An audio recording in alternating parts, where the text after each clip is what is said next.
I guess oh, here we go. Now we're live. We are live. Okay. Hi everyone. Thank you so much for being here. You could be anywhere in the world, but you're here with us. My name is Tochi Onyebuchi. I'm the author most recently of Riot Baby. But we're not here to talk about me. We're here. Maybe a little bit.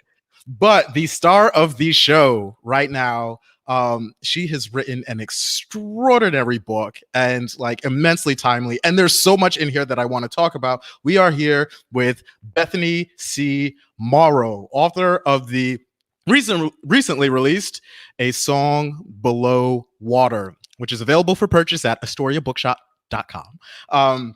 Bethany, this is generally like an introductory question that I would ask anyway on this sort of event, but I think given everything that's going on in the current state of affairs, it has new weight attached to it whenever I talk with Black creatives in particular about it. So my first question for you is, how are you? I just realized that I need to mute my phone, so there's that. Don't know why that is happening. I mean, don't we all? Sorry about that. No, so how am I? Well, to get my energy up, I pre-gamed with Kendrick Lamar's All Right.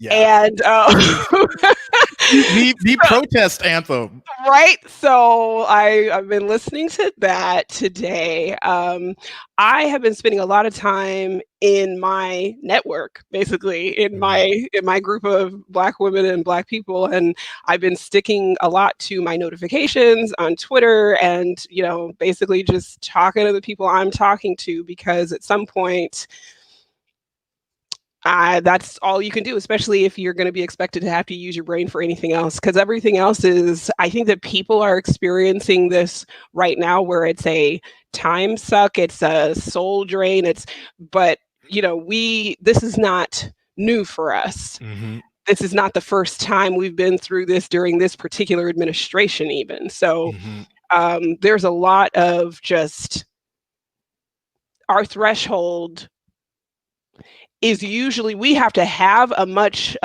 higher threshold, but at the same time, we are so depleted at this point. Like from moment to moment, it's just like, okay, I feel fine right now. And then it's like, oh, I guess I'm going to sleep now. Yeah, no, actually though, or it's like, you're just chilling, you're working or you're reading, and then all of a sudden your body's like, yeah, I'm going to cry now. Yep. And that's what we're going to do. That's what we're going to do. That's what's going on. Yeah. Yeah. And so that's how I am. It is completely inarticulatable. It's just, I'm trying to be, I have to tell myself, I have to instruct myself that when I get tired out of nowhere, it's fine. Just go to sleep. It's fine.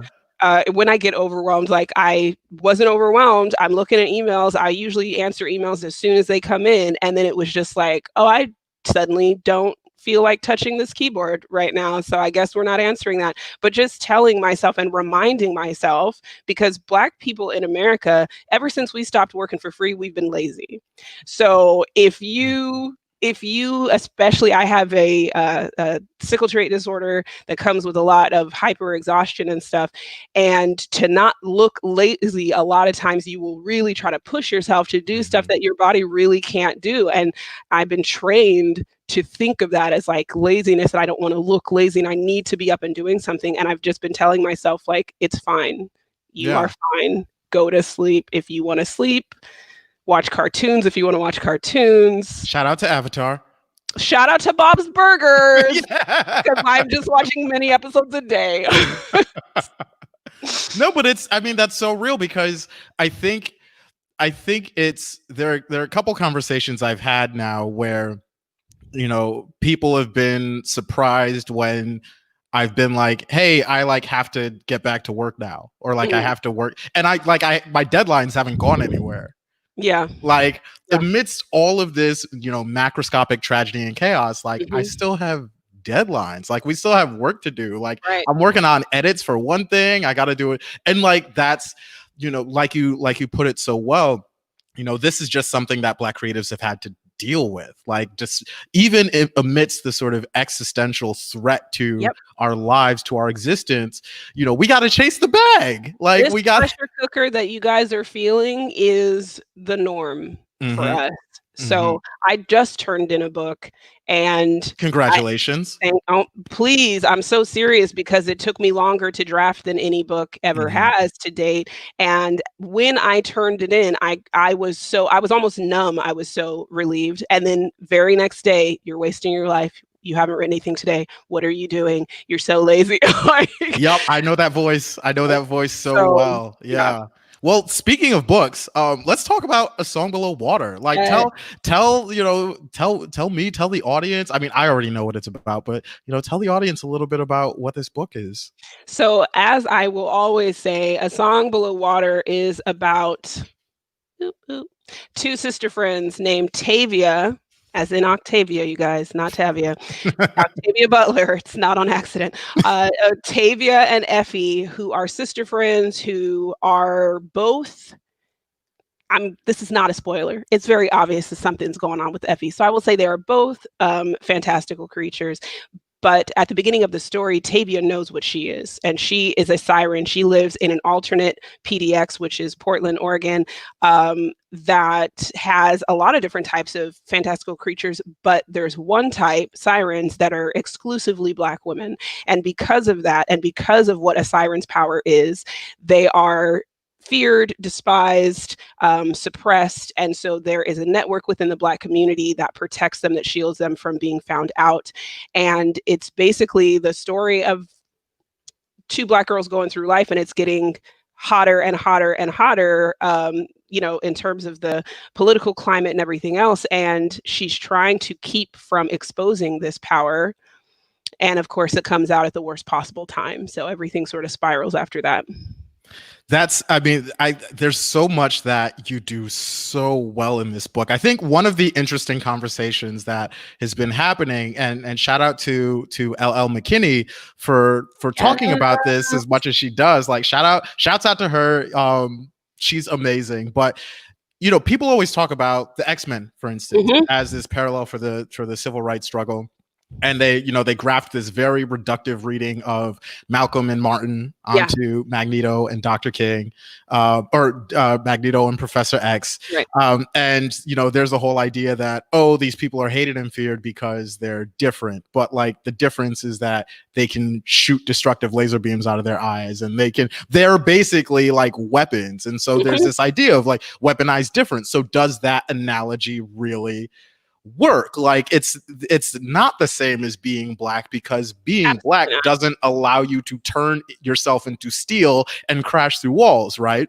And so it was fascinating reading A Song Below Water, where you have this fantastical element it's not a replacement for Blackness or for difference. It's an accent to it. And I thought that was so well pulled off. Could you talk a little bit about like the world building? I could talk about first me and Elle constantly talking about allegorical racism and allegorical bigotry, and the problem with it being that you have to erase the real world. You have to erase real marginalization and real marginalized people in order to supposedly do something that you're claiming is going to shine a light on it. And it never actually does. So what I did in A Song Below Water, because people ask, well, then how should we do it? Well, look at Black Lightning, look at A Song Below Water. You don't take out actual bigotry to illuminate bigotry. It's something that speaks directly to what it means to be a Black person, to have the kind of cultural impact, to have the kind of social impact that you have, and also be oppressed, and also have that power be feared, and people try to control it. So that was literally the genesis of the story. I've told the story so many times, so I will try to tell it really briefly. I was in DM with my sister watching a Black woman be abused on the timeline, and I said, my voice is power, because you're abusing her, you're dogpiling her, you end up doxing her, and all of the while you're trying to convince her that it's because she doesn't matter. Of course she matters, babe. If she didn't matter, you wouldn't be doing this, right? So the point is, we know that it's power, you know that it's power, and that's why you're so frothingly upset upset. That's why you try so hard to suppress it. So I think for me, the very first thing that I thought when I said my voice is power to my sister was that's something a siren would say. That's something a Black siren would say. Maybe only Black women are sirens. And that's where it came from. And I said I'm going to write a young adult novel about a Black girl who's also a siren. And I didn't have to change anything about being Black for it. I didn't have to erase anything about being Black, because it turns out it legit fits. It works. In such a way that I'm like, why are we letting anybody else claim that they're sirens? So I also wanted to have a story that did have some levity to it. I know it's going to sound like it doesn't, but I really hope that, especially at least for Black girls for whom a lot of this stuff will not be the heaviness of just having been exposed to it, I hope that they will be able to experience the lightness that comes into it, and sort of the mischievous elements of some of the other fantastical creatures, and just what it is to be in this Black sisterhood, because that to me is really the point of the book, is that Black sisterhood saves lives, period. I mean that literally. And that was really, really important to me, that she had a sister. And so I initially started it with my sister, thinking about it with my sister and wanting for us to co-write it together, which didn't happen, but it's still very much, I think of it as our story. That's beautiful. No, I love how beautiful and layered and textured and complicated the relationship between Tavia and Effie is. Like, just, I think one of the things that I really loved about the book, and that I think a lot of people will really enjoy about the book, or at least find really fascinating, are the familial dynamics. Yeah. Like it's not like a traditional family picture there going on there. It's a fascinating commentary in this book about, families being people you're blood related to, but family also being people you're not blood related to. Yes. And so and then you intersect that with the mythological aspect of it. Going back to what you were saying about the levity, that was something that I really appreciated too, was it wasn't just, what are the destructive or dramatic qualities of these beings that I can import into this story about, Black womanhood and Black sisterhood. It's like, what would it be like to be a siren and be a high school girl, right? Right. And what would it be like to have a kind of hot gargoyle on top of your house? Fam, and then also too, there's a line, I'm not gonna spoil it, but there's a line about that gargoyle in the book that when I read it, I fell out of my chair. I will just, as somebody who watched it, and I'm not going to say what it is, although, if you're listening, if you're watching, you could probably guess what I'm referring to. When I read that line, I was just like, yes, she got it. But I think that's a really cool thing too. There are all these references in there, and the way you capture the voices, it's so lovely to see that lightness. So could you talk about that lightness and why you felt it was necessary to have that as such a big component of this story? I don't even think that I thought it was necessary. It's real. This is actually what it's like to have Black sisters. In the publishing industry, I have my Black sisters. Of course, Latrice is one of them. LL McKinney is one of them. And that is a really deep, meaningful relationship. And you can be talking, in one conversation, if you go down our Slack, it will go from real heinous things that are happening in the world and how we're treated by the world, what we're seeing happening in the world, to an inside reference to something we talked about last time we were talking, and then everybody's kikiing, and then everybody, and it's like this joy is not sort of like an exception to the rule. It is literally why Black sisterhood is life-saving, is because of that fluidity and allowing each other, seeing each other as whole, multidimensional beings and humans, and understanding uniquely our humanity as Black women, understanding where we have been erased even within the Black liberation movement and everything else. So uniquely knowing all of the different sides and what we need as full and complete people, and being able to give that to each other uniquely. And the other thing is that found family, I'm from the West Coast, but I'm pretty sure that this is Black families all across the United States. Found family is very normal. Found family is a very normal aspect. If you ain't got any aunties that aren't really your parents' sisters, I don't know where you're from, because everybody got aunties. I'm in my 30s and I'm still discovering that some of the people I've called auntie and uncle and cousin are not actually blood relations. That's right. But it doesn't matter, right? Because it's still family. They're still going to look out for you the same way. Here's the thing. When you have been a part of a demographic that has intentionally had your familial ties severed, intentionally, okay, we're talking literally, this is what enslavement did, literally cut off family ties. You do not always even have the privilege of finding all of your family. You don't even have so if to let somebody else tell us what family is,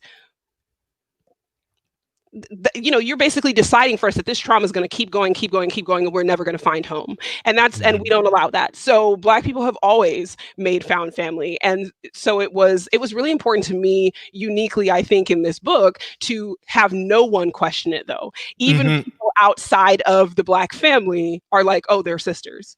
Nobody is like, well, you've only lived together for 3 years, or there's nobody that has to come and try to ask you to validate that. That's what I wasn't going to do. So it was really important to me to show a world in which this is what it is, because we say this is what it is.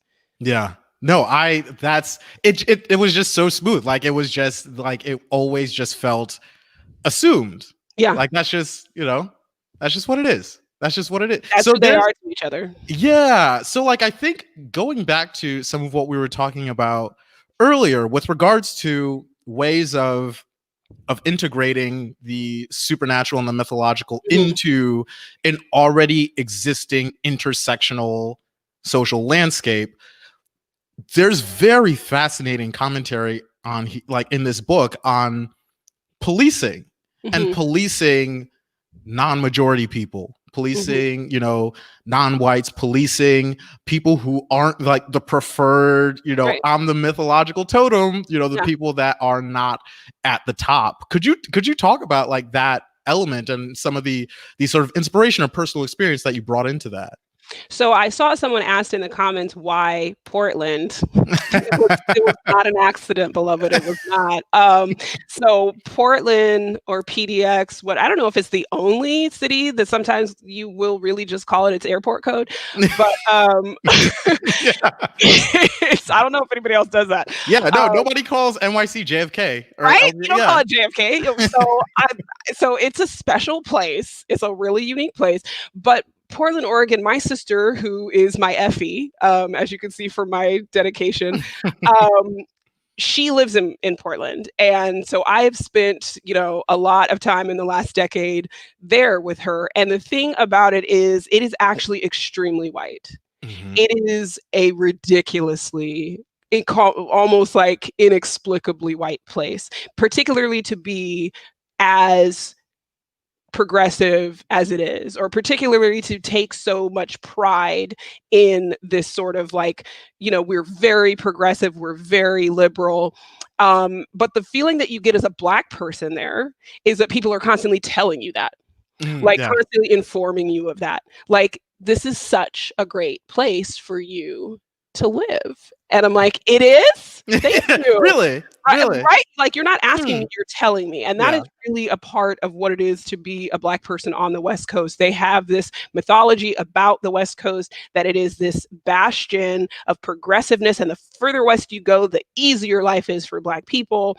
And that's also why Respectability Politics is in the book, because it comes across very strongly back home, because I think people think, you're so lucky to be here. What is the problem? Why can't you just act the way, act right? Why can't you just pull your pants up? Why can't you just, so there's a lot of respectability politics that goes into them being so proud of what they have supposedly created. despite what actually you see in Oregon specifically.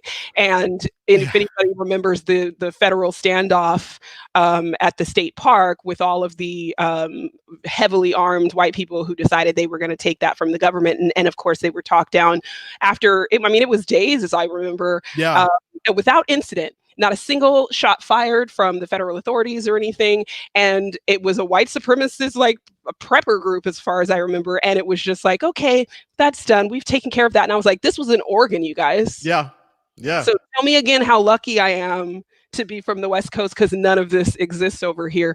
And so as soon as I knew that only Black women were sirens, because sorry, that was immediate. It was like, my voice is power. I see how you treat my voice in real life. Why would I try to include, sometimes I say this about books specifically, people will try to break the spine of a book trying to make it about everybody. This book is not about everyone. This book is about Black women.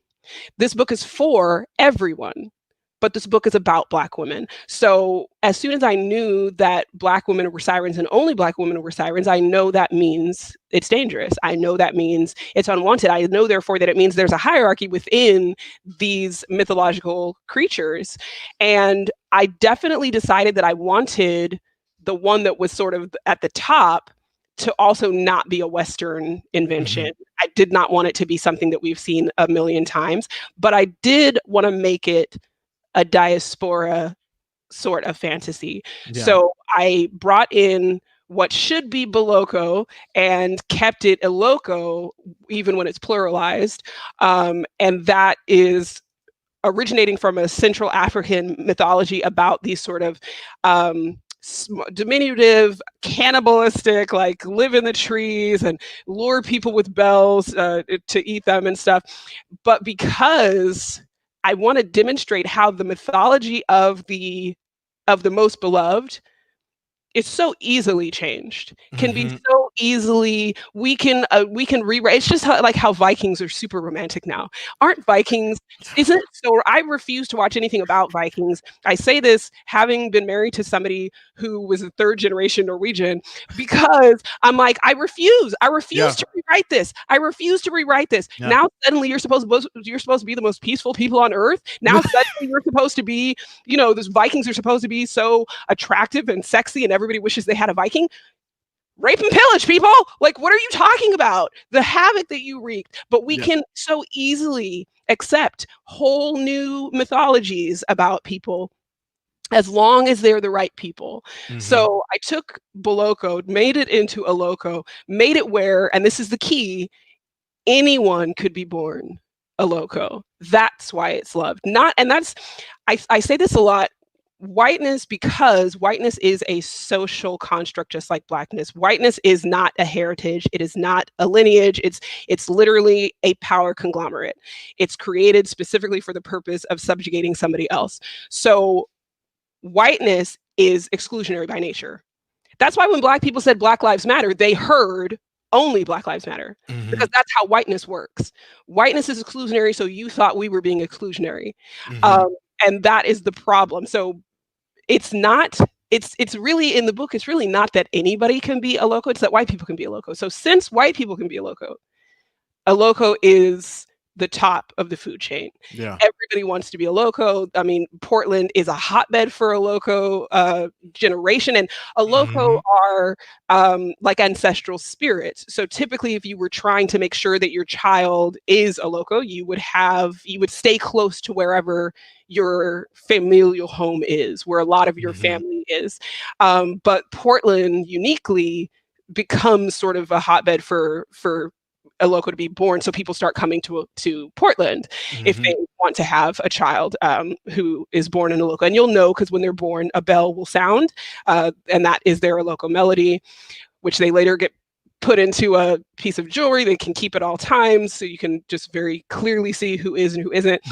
But I knew there had to be a hierarchy, and because I'm not about allegorical bigotry and racism, it has to be based in this real world. That's what makes it contemporary fantasy. What are the rules? It allows you to illuminate what people are pretending they don't see. It's actually really, really apparent, but because people pretend they don't see it, I feel like Black creatives so many times will use speculative aspects, not to make up something, but to lift up something, to show you what we're actually talking about. So that's what I did with the Aloco. And then I just wanted some that were fun. So then there were sprites, which don't have like a human form. They're just sort of little brats that are around making chaos. I was like, y'all are the most annoying fireflies ever. They are, but yeah, and I really just liked them being a part of it. I did want some aspect to still just be sort of chaotically magical. Yeah, no, like the big chaos energy with the right. It was lovely, but at the same time, I was like, "Yo, leave that girl alone!" I know. Pulling people's hair. Yeah, I was like, just stop touching her hair. No, but like, I think it's so important and such a good point that you made about Black creatives using speculative elements not to make up stuff, but to uplift stuff or to bring stuff to light or to people's consciousness that they don't already know about. Like I remember talking to Marlon James about Black Leopard Red Wolf. His like epic, mythic, sort of romp across a second world Africa that is filled with all sorts of like ridiculously monstrous and magical characters and beings. Like there's a freaking lightning vampire in there, and there are like demon spirits that unfurl from ceilings, and as soon as you see one, you know you're going to die, and that's why entire tribes like live outdoors, and there's all types of like incredible stuff. And I remember talking to him about it, and he was like, yeah, man, you'd be surprised how much of that stuff I didn't have to make up. Exactly. Like he literally just read African epics and was like, okay, I'm taking that, and I'm taking that. And I was like, yeah, like that's the tweet. Like this stuff is out there. It's like absolutely out there. And I think that's such a beautiful thing that you're doing with A Song Below Water, is sort of highlighting the some of the perils of, because like you look particularly in YA SFF, and it's 32 flavors, almost all of them vanilla. It's all like Western Europe or Western Europe-ish, right? Western Europe light. This is eggshell. See? Yeah, and this is off-white. Damn, you're like, how many times do I have to see the word tunic in like does anybody wear tops other than tunics in Western fantasy? Anybody? Like, just give me one jalaba. Like, but they don't. But you can't. But you don't know. You can't offer me what you don't have, what you don't possess, and that's the real sin and the crime of keeping non-white authors out of publishing, and at least for the most part, keeping us out, because there is something that we bring that you couldn't possibly provide to yourself. And it's why I tweeted what I tweeted yesterday about, because you can't provide this to yourself, and because you haven't been exposed to this, you have an area of illiteracy, and you need to be prepared to confront it when you do pick up our work. It's not that we don't write well. It's not that our pacing is off. It's that you're only prepared for one meal, for one type, for what, like, you have a very limited palate, beloved, and that comes from a steady diet of the same thing. Talk about it. No, but it's absolutely fascinating. I think, you are right on point talking about cultural literacy, because when Beast Made of Night first came out, one of the questions I got asked the most, like probably this was like number 3 after, where did the idea come from? And I don't know, some other question was like, is sin eating a Nigerian tradition? And I was like, the first time I heard that question, I was like, okay, this is just like, random, you could probably guess white person who just doesn't know any better. But like, person after person after person after person after person just assumed that the idea that you could call forth a sin from somebody, it would take the form of this massive beast that you would have to slay and then physically consume, was like something Nigerians actually did. And I was like, No, I literally just made that shit up, fam. I literally just made that. What is that? So how offensive to my imagination? Yeah, Because I couldn't have made it up. no, of course. But also, I think that speaks to the idea. And I was on a panel recently with another author who talked about, because people are not having this diet of fantasy and science fiction from people of different backgrounds.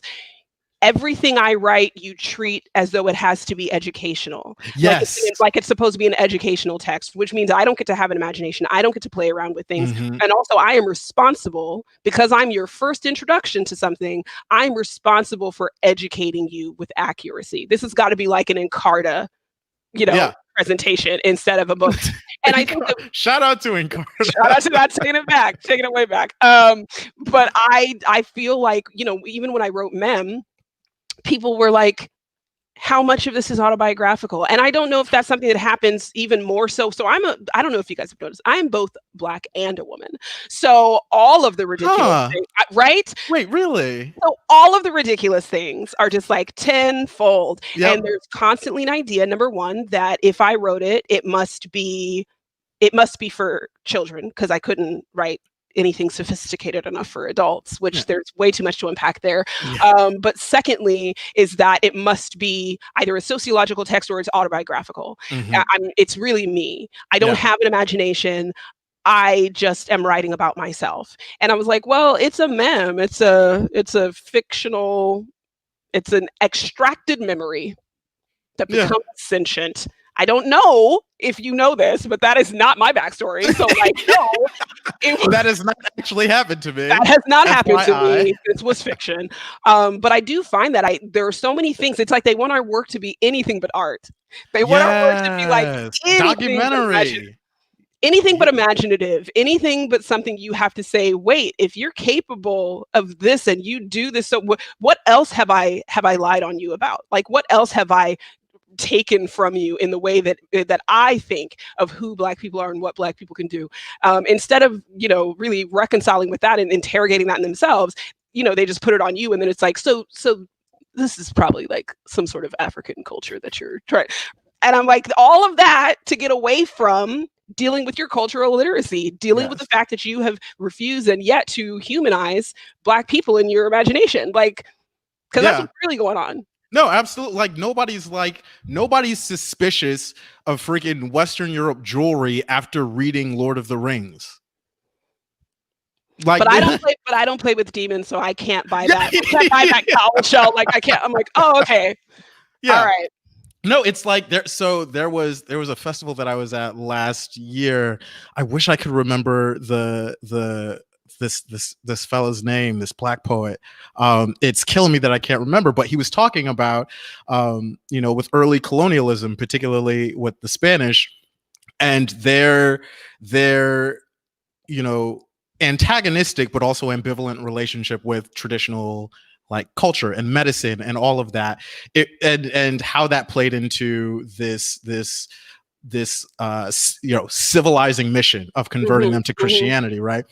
And so he was like, the Spanish were like, hey, you shouldn't be worshiping these gods, but like, I have a cough. Could you bless my throat real quick? Right. And I was like, that's it. Like that, like that's right there. How many stories or how many movies did I see that were set in New Orleans that had nothing to do with Black people until somebody needed to go find either a soothsayer or a shaman or such and such. Talk about it. It's like it's not a real thing, and it's not involved in the story until it can be used as like the magical Negro thing to offer you something. Exactly. Right? As long as it can offer you something, and that's the extent of our relationship with it, then it's fine. Yeah, no, it's all Green Mile shit. Like it's oh my God. No, but like, and so I think that's next time I see Stephen King, who I've never seen before, I'm going to be like, did that really happen? How much of this was autobiographical? It's like, oh man, it sounds like you had a really horrible time in prison. Right. I'm just going to start assuming things about white authors. Yeah. Like, that sounds really harrowing. Thank you for being brave enough to write that down. That's oh my goodness. Your courage. Your courage in, documenting the time that clown terrorized you and your friends. Like, I can't imagine how traumatic that was. I just cannot yeah. imagine. No, well, so I think it's fascinating too, because like, so there's that side of it, but there's also the flip side of the cultural illiteracy, which is that, you know, and it's a thing that's come up over and over and over again with Riot Baby, is that there's so much in the book that people assume is speculative that's literally just like documentary. Like at this point, Riot Baby's nonfiction. Like, oh my goodness, if you've looked out your window Listen, at all in the past, I don't know, week and a half, if you guys are seeing that banner down there, you need to buy this book. I'm very much not kidding. Please buy this book.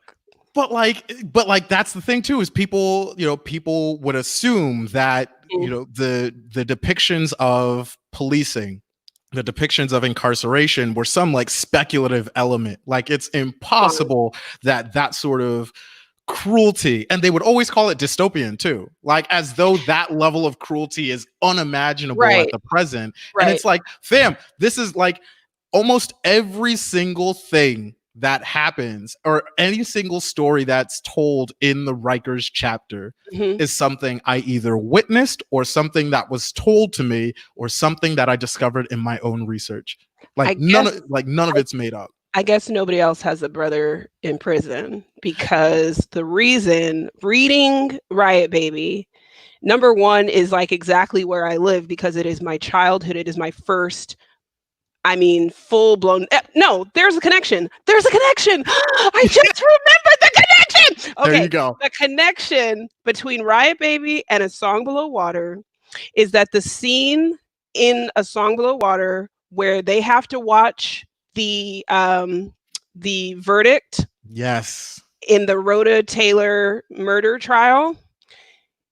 That, now we just talked about things being autobiographical. The reason that is in there is because in 7th or 8th grade, I was the only Black person in my class, and I was forced to watch the OJ verdict on television. Within this room of white kids. And I realized people were going to be like, what does that have to do with the Rodney King stuff? And well, the OJ trial had everything to do with what happened to Rodney King, and with the acquittal of the 4 police officers involved in his beating. And that was my first trauma. That was that I can remember. That was my first social terrorization, was seeing that, and then it being aired over and over and over. And I even remember back then thinking, because everybody was saying, now that it's on tape, now that there's videotape footage, everything has to change. And I grew up in a house where we had a lot of Black history information. I'm sorry, something just got in my eye and it is burning so bad. I'm going to ask my son really quickly to bring me something. It's that, when you're talking too much truth, when you're talking too much truth, it's that your third eye is opening. That's what it is. Is your third eye is opening. I'm sweating. The Kleenex is over here. But so I remember being terrorized by this, and I remember watching it over and over again, and people saying, like, now that we have footage, everything's gonna change. And it was like, don't you guys remember how they used to sell postcards of lynchings? That was a form of entertainment. So all you're really doing, because it didn't change anything back then, it was celebrated. It was pictures of you guys literally picnicking under a lynched body, and you sold these pictures. So all you're doing is forcing all of Black America to be involved in this attempted lynching. All you're doing is forcing us to relive this over and over and over again, supposedly for the sake of justice. And then what happened? And then they were acquitted, right? So it proved what we already knew, that the constant re-showing of broken Black bodies is just the second wave of terror.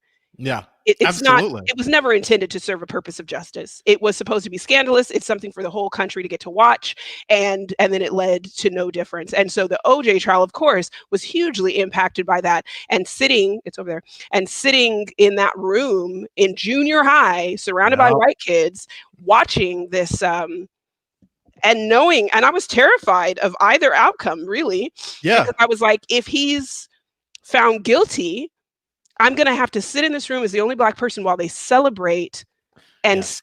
you know, and while they say whatever it is they're going to say, because this was already a very ugly place to be for 2 years. And if he's not guilty, then I'm going to be the only Black person in this room while they are frothing mad.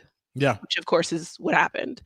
But it was reading Riot Baby was so much of my personal history and my personal present with a brother incarcerated 6 years on a non-violent crime, and knowing, you know, and writing to him and paying to write to him and paying for him to be able to write back to me, and the times that you don't hear from people and you find out, you know, that nothing to do with why they're supposed to be in there, but you didn't like something they said, or you guys got into something and now the CO has put you in the hole, and that's why I couldn't get in touch with you for however long. There was so much of reading this book, but then the power literally originating from the riots, the power literally being born of, and that's, I think, even though we're so many years down the line, just because it took longer doesn't mean it's not true.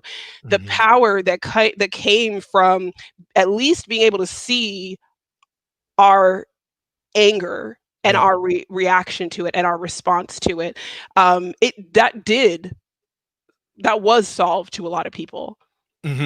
Yeah. I mean, you can call it whatever you want and call it, you know, like somebody said, the social contract was broken when you killed us. The social contract was broken when you beat him, and we watched it, and you acquitted this person. So there was absolutely some element of power and healing that came from seeing that we were like, this is not acceptable. And that Riot Baby to me is a perfect, and a way that I think sometimes only novellas can be. I just believe that it is a perfect piece of literature.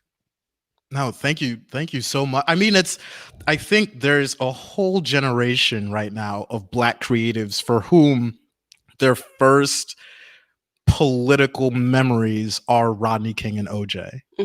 Like I distinctly remember the OJ trial, and one of the things that morning like news or morning TV shows would do was they would show either side by side clips or clips of offices all over America where everybody in the workplace was crowded under their TV or crowded around, you know, the TV by, I don't know, like the water cooler or whatever, waiting for the verdict. The verdict gets announced, and it's literally all the white people on one side, all the Black people on the other side, and it's diametrically opposed reactions. Right. And I was like, what? Something's going on in something's up. Like something's wrong. Something's wrong with this picture. If the only people who can find any reason to celebrate this, and if every single white person across the board believes this person is guilty, maybe it has nothing to do with whether this person is guilty or not. Exactly. It was like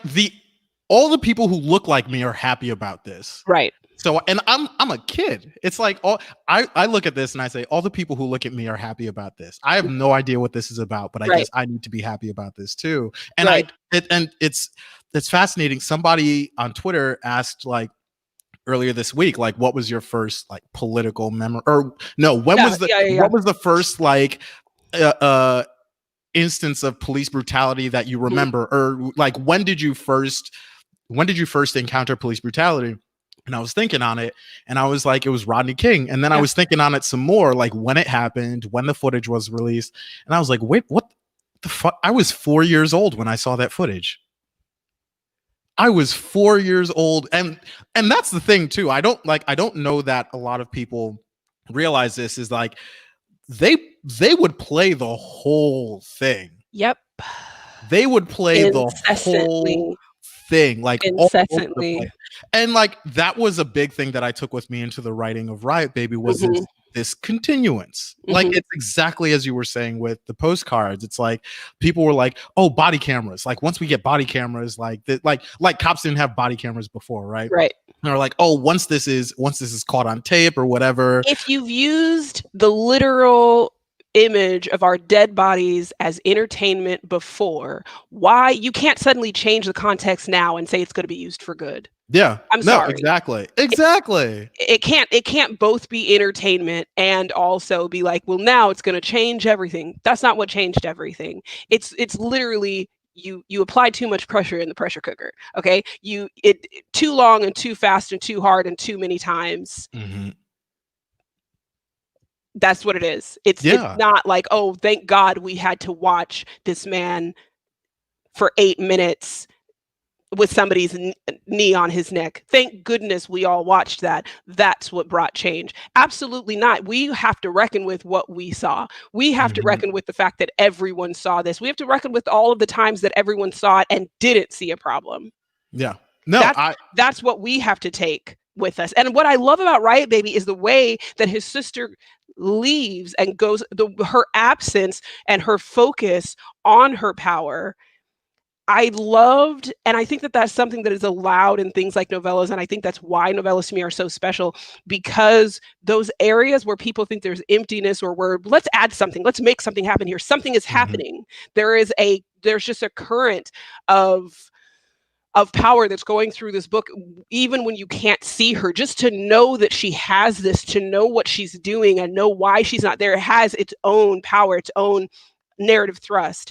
And I loved exactly when you pushed in on it, exactly when, for the reader, because I try not to think for the reader, and there were people who said, like, not every mythological creature in A Song Below Water is explained, and I'm like, you have an imagination, beloved. I just I'm not going to think for you. And that's another reason why there's going to be a lot of cultural literacy with white people finally, hopefully, actually coming and reading things that decenter them, because you don't have the experience and the knowledge that we have that allows that to continue going in our mind. When she's not on the page, she's still moving in my mind. I have a context for her. I understand who she is and what she's doing and why she's doing it. And if you don't have that, you know, I told people, read nonfiction in conversation with fiction, because you have so much to catch up on, beloved. Like, you have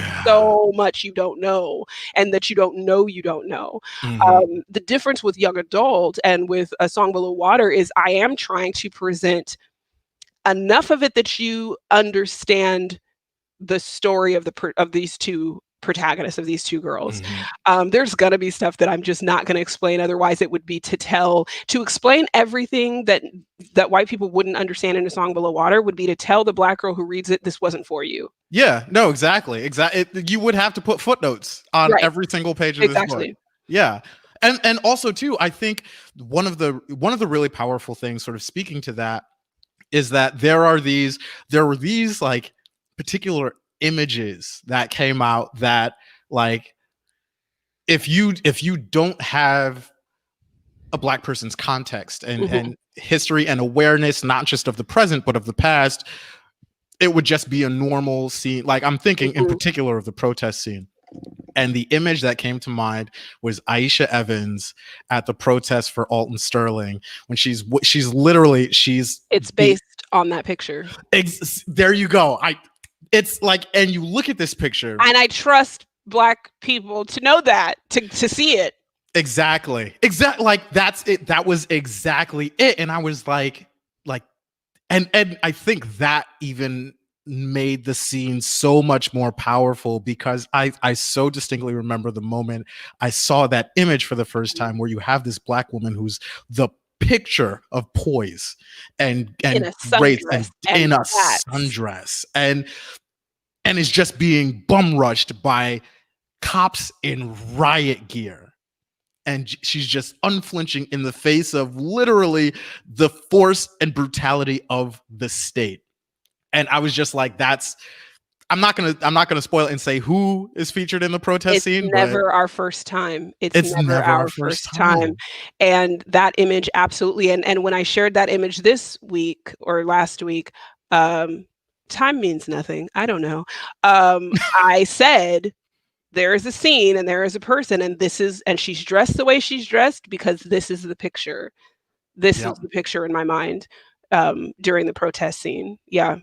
No, absolutely. I think that's so powerful. And I think one of the one of the interesting things, and it sounds very sort of antiseptic to call anything about our current moment interesting, right? Mm, It's very tragic and devastating yeah. and in many ways apocalyptic. But Hmm. I think one of the byproducts is that we're seeing ripples into publishing, particularly today. You know, Yes. a lot of receipts So came many out. A receipts. lot of receipts came out, and I know a lot of people are holding back because like this is only the beginning, right? Hmm.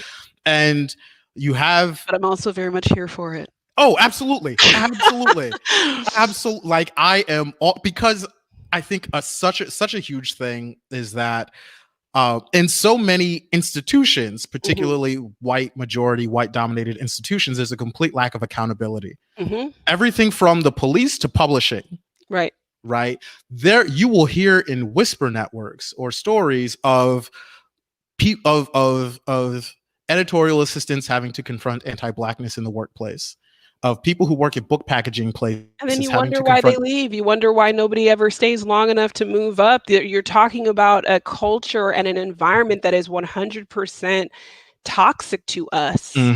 Like if you all knew the story behind the hate you give Mm. and what it went through pre-publication, you'd be like, what on earth? But Like then literally, it like comes out and publishing pats itself on the back. everybody Look loves what it. we did. Look what we did. And it's like, Everybody loves it. You know, it's like, you know, before they didn't want me. Now I'm we hot. were They all on me. look. And we all are, and we're supposed to believe that you Hmm. all knew it all along. You all knew Hmm. that this was good all along. There's something that I want to talk about in terms of accountability, and I can't because it's the ending. Yep. And so without talking about it, I want you, if you're watching this conversation, to think about this conversation that we're having about accountability and the lack of accountability and what the consequence for the marginalized is due to the lack of accountability, what that Hmm. means. So if the same company that funded somebody's administration campaign, or the same company that blacklisted Kaepernick, or the same company, if that company, all they have to do is come out right now and say, and we stand with such and such, and nobody is going to be like, if we don't get to the point that it looks like maybe, please, we are at, is that we are not just going to settle for we're grateful you said anything. We're not going to, and Yeah. that's the thing is that, and that goes back to the whole Portland setting and everything. It's the gratitude that I'm supposed to experience. At the least of your efforts, I'm supposed to immediately come with gratitude. And what we're seeing right now is people are immediately coming with receipts, and I'm loving it because if you don't do that, if you allow people to pretend that there is accountability, we suffer the consequences at the end of Hmm. this. There's Hmm. something that I was tweeting again. I don't know when. Um, Time is a flat circle. I mean, what is time really? Um, Time is a something colonialist it construct. really is. First of all, it doesn't exist, so let's get out of that in the first place. So something that I've been talking about is how. Oh, I just lost it. I Oh, felt it. I felt it. I felt it go, and it just left. don't Oh chase it. no, It'll come back to you. But it'll like come I back. think sort of what I was getting at earlier is that it seems like we are, particularly with the airing of these receipts, we're getting to a place where we can demand, and not as though people haven't been demanding this. I Hmm. think, you know, um Oh, I uh got it. yeah, you know, I think organizations like We Need Diverse Books, People of Color in Publishing, like Yes, they've been doing a lot right. of incredible behind the scenes work on the ground, like laying the groundwork for a lot of what's happening now. And particularly in the aftermath of the American Dirt Mm, clusterfuck, like mm, there was a lot of activism that came out of that as well, um, demanding action points. right. You know, like, okay, you know, all this Black Lives Matter stuff doesn't matter if you don't hire us. And ain't that still on the bestseller list? Fam, fam, I'm even sad I brought it up. I'm even I sad, but felt like it. I felt it in your spirit as you said it. I was like, really wishing we weren't talking. but it's exactly that same Yeah. thing where you have these organizations that are all of a sudden coming out in support of Black lives. But like, if you talk to Black authors about Hmm. what their experience has been. If Exactly. you look at who gets let go, if you look at who gets promoted, if you look at, how many editorial assistants you've had that were Black that never quite got anywhere, that never Yep. got to the next level. And don't take any responsibility, even if it is, oh, well, they left. If you're never called on the culture, if you're never called, because that's the direct terrorization I'm supposed to go through every day to be in this position. And I'm responsible for just ingesting it over and over and being okay with that. I remembered what the thing that I wanted to say was that I was posting about something that I think is really important for people to understand. Despite the fact that we do not have the numbers to do what we're seeing in the United States, Black people alone do not have the numbers to do what we're seeing in the United States right now. We make up like 13% of the population, okay? So we know for a fact that this is a very diverse group of protesters. We know for a fact that it is not just us, right? But if you listen to the rhetoric and the language around rioting, if you listen to the rhetoric and the language used around protesting, they're talking about Black people. It could be happening at the same time as a live stream. You could see a white girl or a non-Black girl walking out with a full cheesecake. And for some reason, the commentary and everything you hear is still going to be talking about it as though, because we, in our American imagination, looting and protesting and rioting are inextricably connected to Blackness in America. So what I want people to understand is if you stop pushing, if this stops moving forward, if you get tired and you go home, when the consequences start to come down, they are not going to come down on all of us who took part in this. They are going to come down specifically on Black people, because even though we're watching and we know who is out there and we know that this is a group effort, you have to understand that anti-Blackness does not care. Yep. Marginalization and oppression and literally the unique situation of being Black in the United States has nothing to do with facts, okay? It has to do with, this is what we have decided it is to be Black in America. We speaking in terms of like editorially, obviously not us.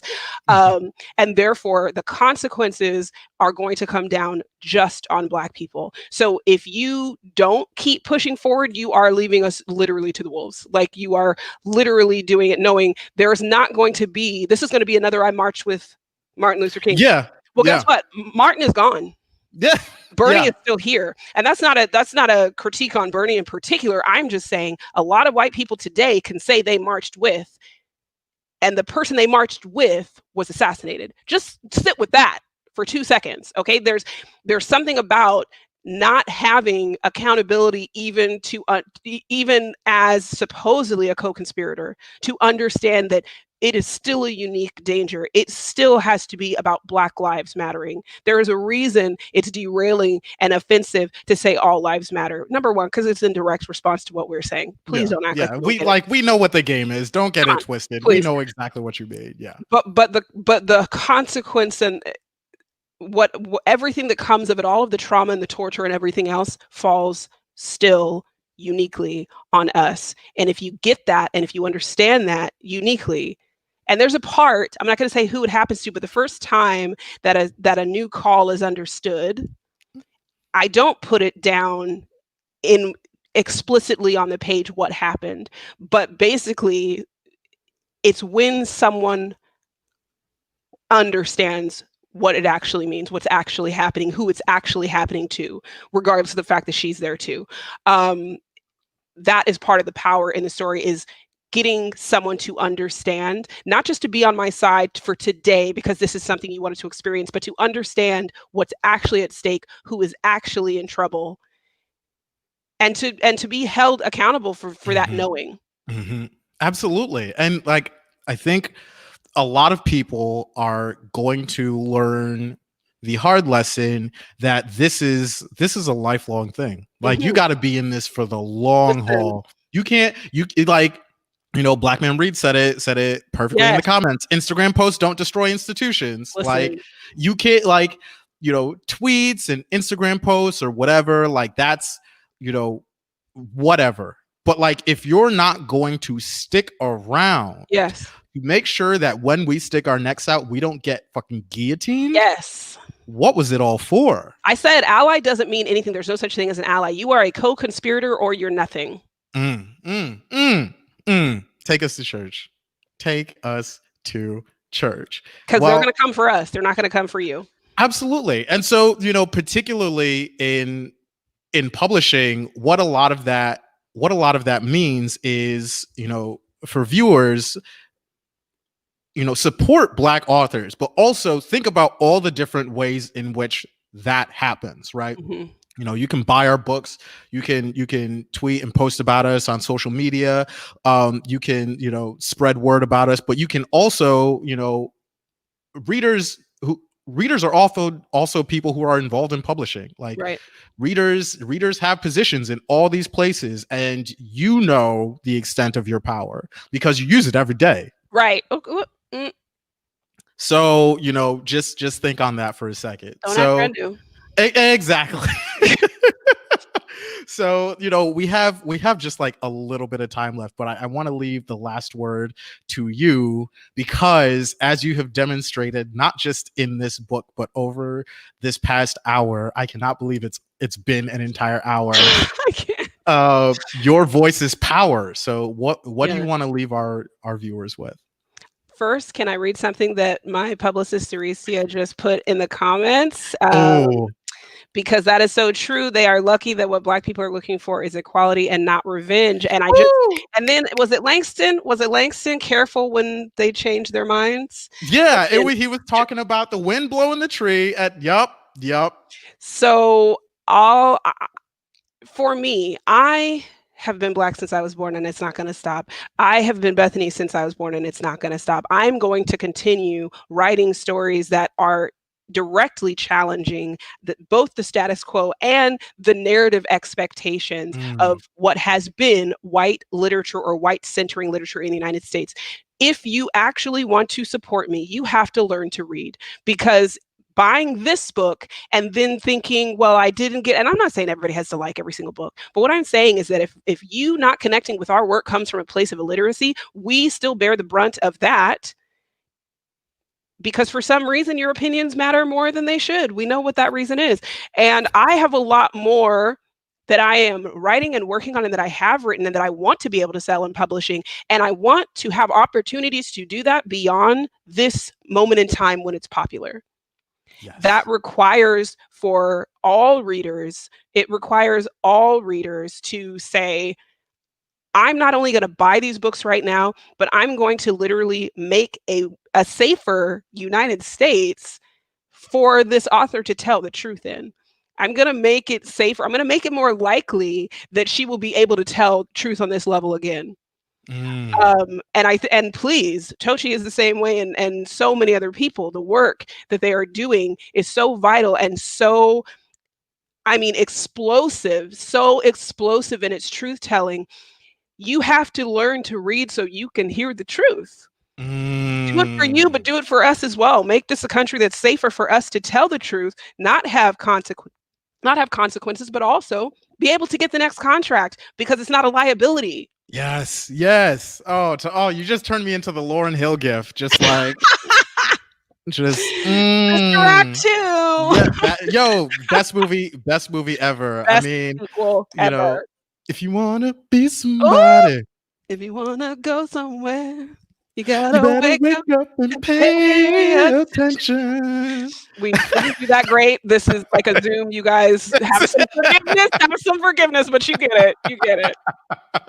Oh my goodness. I think that is literally the perfect note to end on. See what I did there? I got it. Oh my goodness, Bethany, this has been such a wonderful, revitalizing, and extraordinary conversation. Thank you for doing this.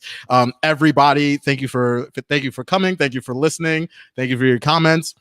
Everybody, make sure that you cop A Song Below Water. If you cop from Astoria bookstore, now you can Astoria Bookshop, AstoriaBookshop.com. You can also get a very dope enamel pin. The enamel pin. Yo, it's fly.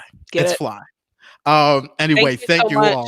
Thank you for doing this with me, Tochi. Thank you guys for coming. Oh, my pleasure. A pleasure and an honor. Thank you.